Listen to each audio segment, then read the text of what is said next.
Welcome to Prachi academy YouTube channel. पिछले Jharkhand GS के class में हम लोग हो अनुसूचित जनजाति का डिटेल से स्टडी किए थे। आशा करते हैं कि पिछला क्लास आप लोग देख लिए होंगे, उसको नोट डाउन भी कर लिए होंगे, साथ ही साथ एक लाइक तो कर ही दिए होंगे तथा अपने साथियों को शेयर कर दिए होंगे इस चैनल को सपोर्ट करने के लिए। चलिए आज हम लोग अनुसूचित जनजाति के अंतर्गत अगला जनजाति जो है वो हमारा खड़िया जनजाति है, उसका डिटेल से स्टडी करते हैं। तो खड़िया जनजाति जो है इसका संबंध झारखंड में प्राचीन काल से ही रहा है। प्राचीन काल मतलब त्रेता युग के समय से, राम के रामायण काल से इसका संबंध कहा जाता है। कैसे कहा जाता है आपको हम बताएंगे अभी थोड़ा देर में। तो ध्यान दीजिएगा, झारखंड में इनका निवास प्राचीन काल से ही माना जाता है। तो ध्यान दीजिएगा, रामायण काल में कहा जाता है कि जो सबरी जनजाति थी वो हमारा खड़िया का ही, खड़िया जो है सबरी का वंशज है, लेकिन आगे चल करके खड़िया आपका विभाजित हो गया है, जिसमें से आपका जो पहाड़ी खड़िया है उसको हम लोग आदिम जनजाति के अंतर्गत सवर के नाम से पढ़े। ठीक है, सवर या सावर के नाम से पढ़े। और उसका बाकी दो हिस्सा जो है जिसको हम लोग ढेलकी खड़िया और दूध खड़िया कहते हैं, वो हम लोग अनुसूचित जनजाति के अंतर्गत पढ़ेंगे। मतलब खड़िया आपका दो भाग में बटा हुआ है। जो आपका पहाड़ी खड़िया है वो हमारा आदिम जनजाति है और बाकी दो हिस्सा जो है वो आपका अनुसूचित जनजाति है।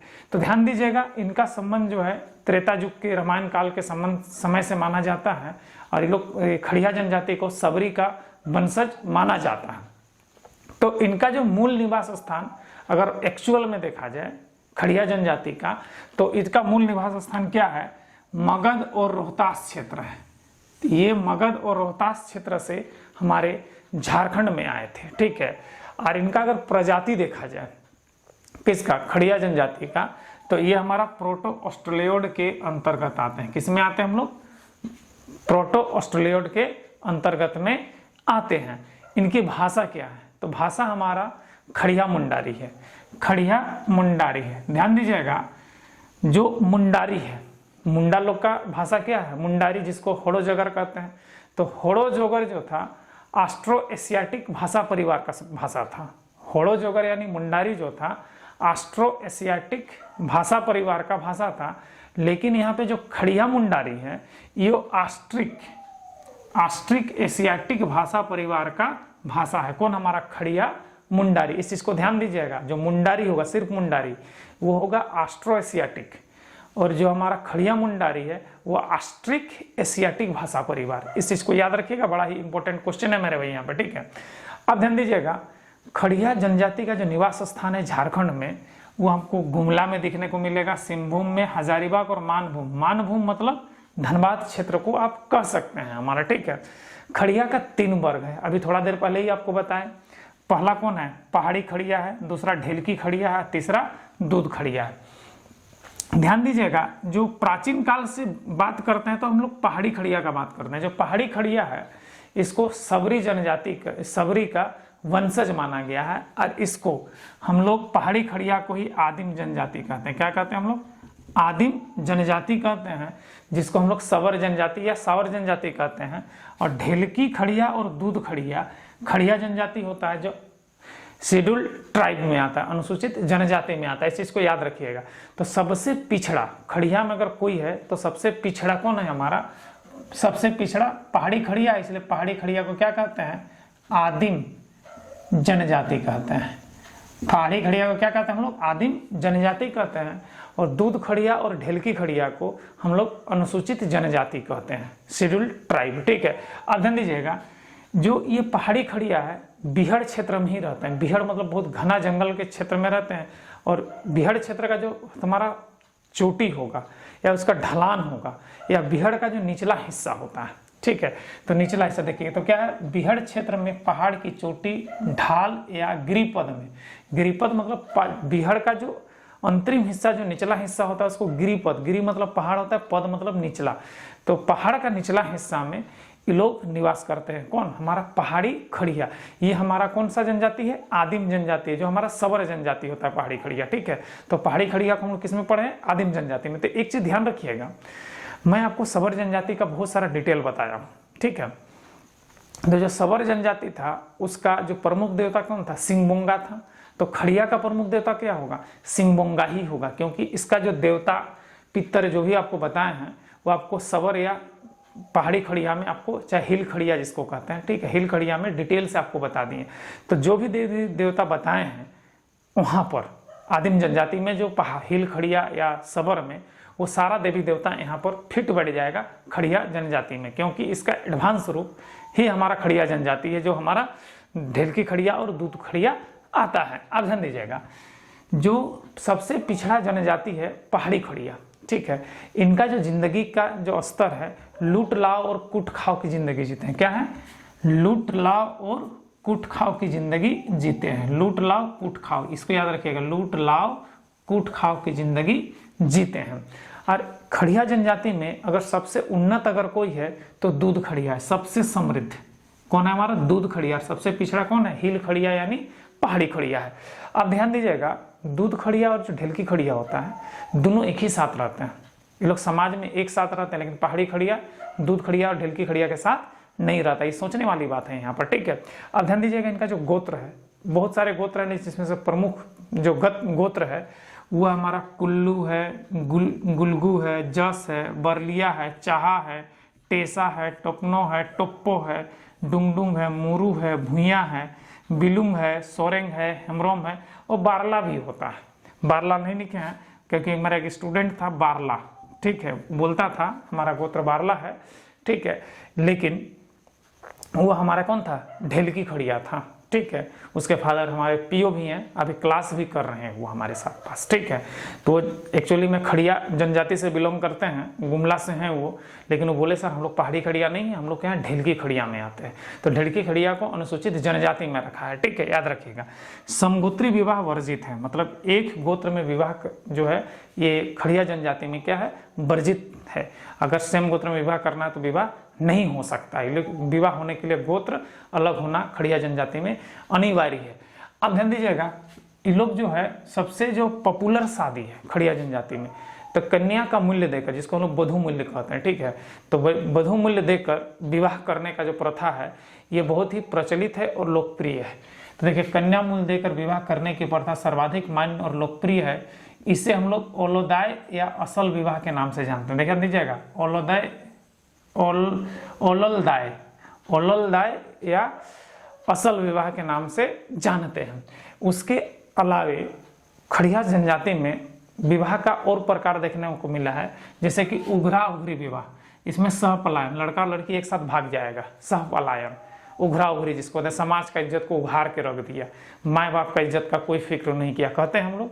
तो समाज का उघार के भाग गया, मतलब लड़का लड़की दोनों एक साथ सहपलायन करके यानी भाग गया और भाग करके शादी कर लिया, इसको हम लोग क्या कहते हैं? उघरा उघरी विवाह। उसके तापा तनीला, ये अपहरण करके लड़की को जबरदस्ती उठा करके शादी कर लेना, इसको हम लोग क्या कहते हैं? तापा तनीला विवाह। उसके बाद ढुकू चौलकी, जिसको अनाहुत विवाह कहते हैं। ढुकू चौलकी मैंने जबरदस्ती लड़की घर में घुस जाएगा। उसके बाद क्या है? सगाई। एक सगाई विवाह भी होता है, जिसमें विधवा और विधुर का विवाह देखने को मिलता है। जैसे कि कोई औरत अगर विधवा हो गया है तो उसका दोबारा विवाह, या कोई जेंट्स अगर विधुर हो गया तो उसका दोबारा विवाह देखने को मिलता है। ध्यान दीजिएगा, मुंडा में क्या था? विधवा विवाह था। खड़िया में भी हमारा क्या है? विधवा विवाह है। और हमारे हिंदू समाज में विधवा विवाह नहीं था, इसके लिए हमारा विधवा विवाह अधिनियम पास किया गया सती प्रथा को अंत करने के बाद, ठीक है। तो ये चीज़ ध्यान दीजिएगा, ये बहुत बड़ा सामाजिक पहल था इन लोग में, ठीक है, बहुत ही दूरदर्शिता वाला बात था जो हमारे हिंदू समाज में नहीं था इस चीज़ के बारे में, ठीक है, ध्यान दीजिएगा। उसके अंदर राजी खुशी विवाह, जिसको लोग प्रेम विवाह, लड़का और लड़की दोनों आपस में प्रेम करते हैं, साथ ही साथ अगर परिवार भी राजी हो गया और शादी हो गया तो इसको हम राजी खुशी विवाह कहते हैं।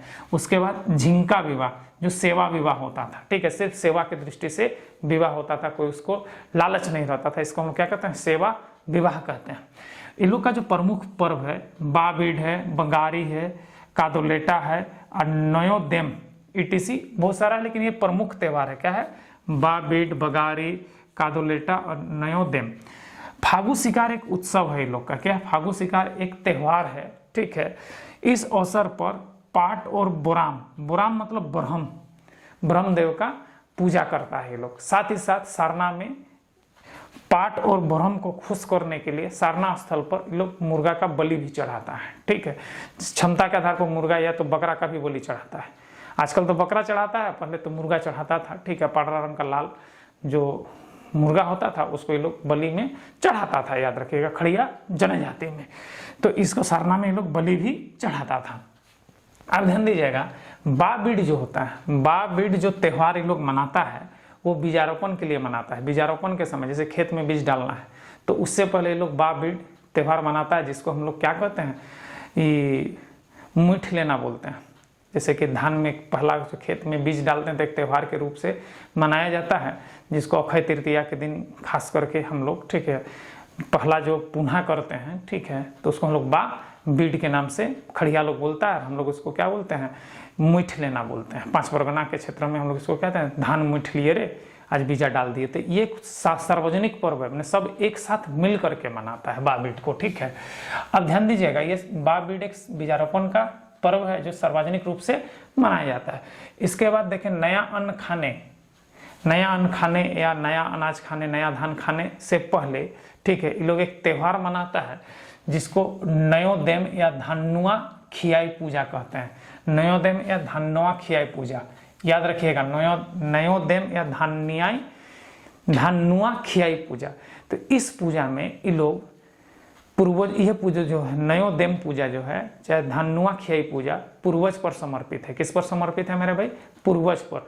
इसको सबसे पहले जो नया अनाज घर खेत से खलिहान से कट करके जब घर आता है तो उसका जब खीर बनता है तो उस खीर को सबसे पहले पूर्वज को अर्पित किया जाता है। उसके बाद ही परिवार का बड़ा सदस्य खाता है, उसका पूरा परिवार एक साथ खाता है। इसको नयोदेम या धानुआ खियाई पर्व कहते हैं। ठीक है, उसके बाद ध्यान दीजिएगा, तो ये पूर्वज पर अर्पित है। ठीक है, तो बोल ही दिए पूर्वज पर अर्पित है। देखें दीजिए, इसका जो ग्राम पंचायत है, तो ग्राम पंचायत ये जातीय पंचायत है, जो हर जाति का अपना जातीय पंचायत होता है।